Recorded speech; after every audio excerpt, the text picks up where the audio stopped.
All right, hey everybody, this isn't part of my bikini series. This is more of my farm stuff. I've got myself a chicken here that has Bumblefoot. I realized I've done this a million times, but I've never done a video on it. So I don't know how good the stone's gonna come out on this one. You just never know until you get in there. This is the second time this chicken has had Bumblefoot, and I noticed she's kind of laying down. She's still feisty, but she's laying down quite a bit.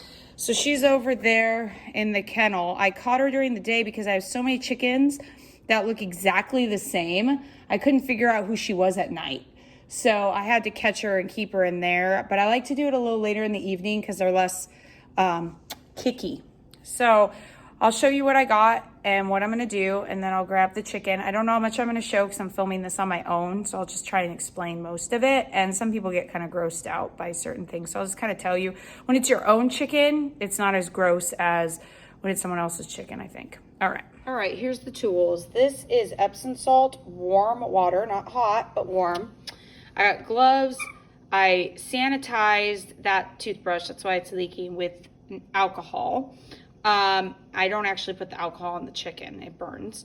And then that's my X-Acto knife. I got this to pull out the stone. The scissors was just to cut the horse tape. That's just horse binding. It's right here. I pre-cut a piece because when you got a kicky chicken, it's just a little easier to already have a piece pre-cut, and it sticks on itself. This is hydrogen peroxide, and that's iodine. And then I put the iodine on this little cotton ball, and I wrap it up in that once I'm done.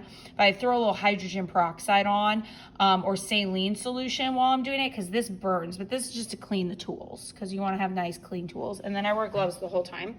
And I cover the chicken with a towel over her head, and I kind of hold her like a baby upside down. But I'm gonna let her soak first in the Epsom salt. Got the towel to cover her head. Let me show you what we got going on here before I start to soak. Okay, she's a really feisty hen, but here, ooh, show me your foot, guy. Little guy, do you see that? That's bad. Super bad. This is her second one, so that's why it looks worse than some that it's their first time. Usually they don't mind this, but she's super feisty. She's not sick, so. No. Stop, relax. Ooh, that feels good. Yeah, it's like a spa day. I feel good. Okay, so I usually do this for about 5 minutes. So I think I'll probably turn the video off because obviously you don't need to watch this. But once you get their foot in, they calm down. It actually feels pretty good. So once I do this, I let it sit, and then I take my toothbrush and I really scrub it in there. All right, and the chicken's watching herself on the camera. She's like, what is going on? So, all right, so I'm just gonna scrub the bottom of her foot here. Kind of figure out where the infection is. Oh, I see where it started from. I let it soak for 5 minutes, by the way, and then I started to scrub. And then I'll kind of soak it again. This happens to a lot of wild birds. If you ever see chicken, I call them city chickens, pigeons, and they'll be missing a toe or a foot, it's usually because of a bumblefoot infection. They step on something, gets infected. It's just part of being a bird. But I try to take care of them as much as I can. All right, so now this is the part she's not gonna like. She's like, oh, spa day. So I'm gonna grab her. The best thing to do with birds, if it's dark, they do better. So you wanna cover their face, as mean as this seems horrible, I know, baby, but it's a little bit easier, and then they'll calm down after a minute or two. And then that way you can fully expose that's a bad one, look at that. Look at that, that's the bottom of her foot, guys. I feel horrible, I didn't see this sooner. But that's the other thing with birds, they don't really let you know they're hurt until it's really, really bad. So let me scoot up in here. So what we do here is we obviously can tell this is where the stone is. So I can start pulling it off with some pliers.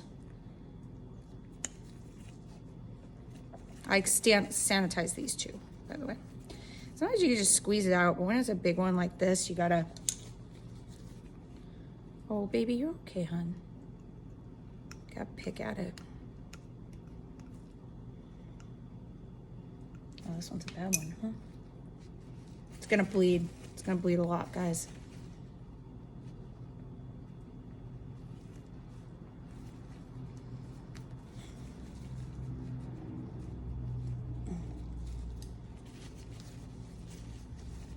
gonna bleed a lot. Just so you know. Lots of blood. Oh, baby, I know. Ouch, ouch, ouch, ouch. I know. Lots of blood, lots of blood. Oh, hon, I know, it hurts. I know. And what I normally do is I pour a little bit of hydrogen peroxide on it as I'm doing it. Just to kind of foam it out. Lots of blood, honey. I know, sweetie, I know. It's a bad infection. That's why it hurts. So another thing, I always talk about this while I'm doing this. If you have a problem with doing stuff like this, don't get farm animals, okay? Like, just don't, because this is kind of part of your daily, unless you just want to let them die and not take care of them, but this is part of having these kind of animals. It's like a big pimple, you guys. You watch Dr. Pimple Popper? You have to be able to do this. So I like to do that part first. And then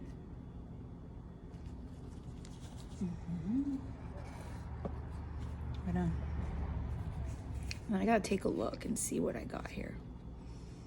Okay, so it's bleeding a lot, so I'm having a hard time figuring out where the rest of the pus is. I got most of it, but there's still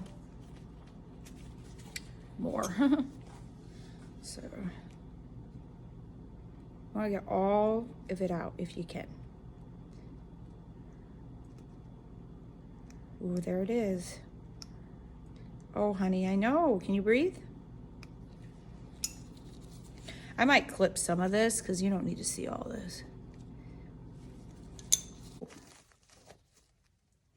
And put pressure on the spot that's bleeding. And then you can get the rest of it, hopefully.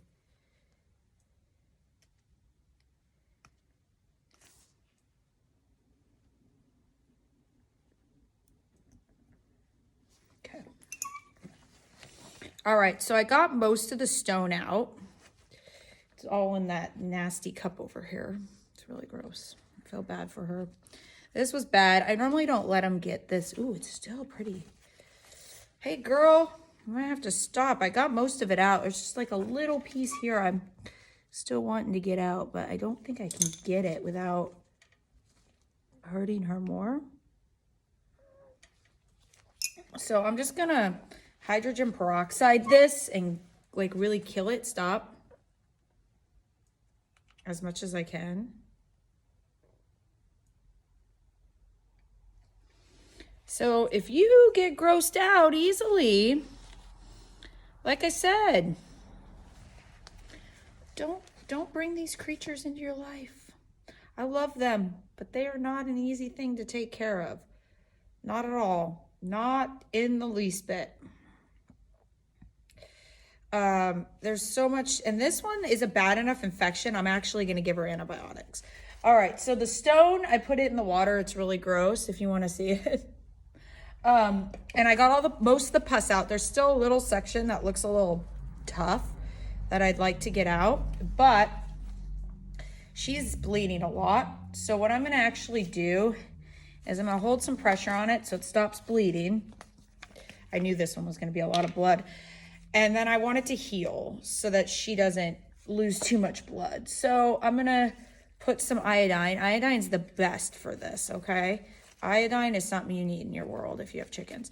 So I'm going to hold it like this, okay? Get all the blood off, clean her up real good. And then I'm going to wrap this around her foot. What I'm going to do with this one, normally you can put them right back out in the coop, okay? This one, though, because hers was so bad, and I don't want her to knock off her bandage, and she's not going to be able to walk very well because, oops, no, don't. Let's start a new one. Let's start a new one. I don't like to put the dirty ones on the ground, okay? So let's start a new one. All right. So because I don't want her to walk around in the mud and stuff, and I want this to stay on, I'm actually going to keep her in this dog kennel in my garage for a day or two. And then I'm actually going to So this horse binding normally stays on itself, but I'm gonna hold it, make sure it's actually, she'll probably feel better soon. This is still, her foot's still gonna have a little issues because I let this go way too long. I saw her about 3 days ago, but I had a hen that had a prolapsed vent, or not prolapsed vent, water on the belly again. Old hen, little renal failure.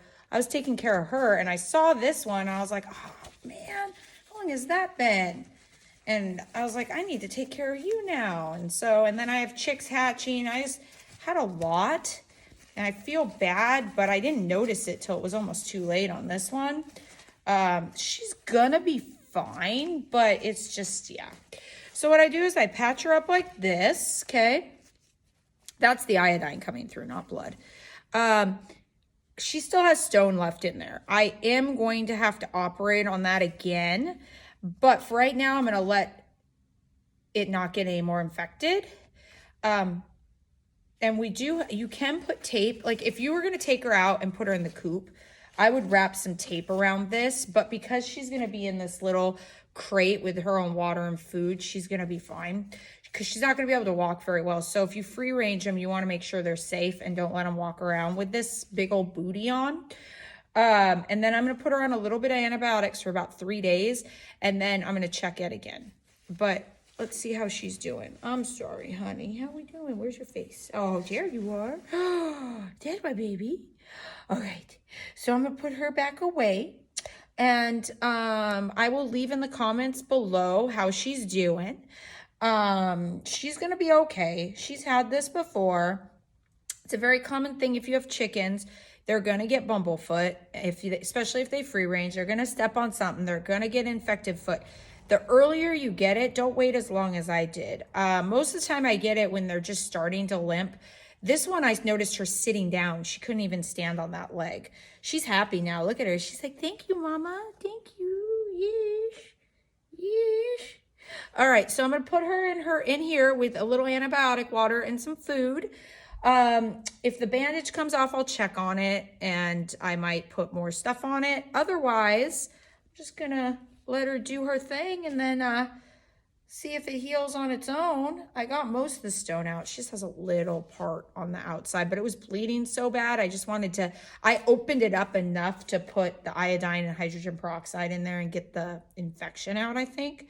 But I always love it when I do this and I get everything where all the pus is gone and I'm like, woo, that only happens a couple of times. You always have a little left. But she's happy now. She's going to feel a lot better after doing this. So if you have chickens or ducks or anything like that, and you see that they're having trouble walking, check that first. It's usually what it is. But yeah, thank you guys for watching, and hopefully my little girl will be okay. Yeah, I'm gonna go put her away.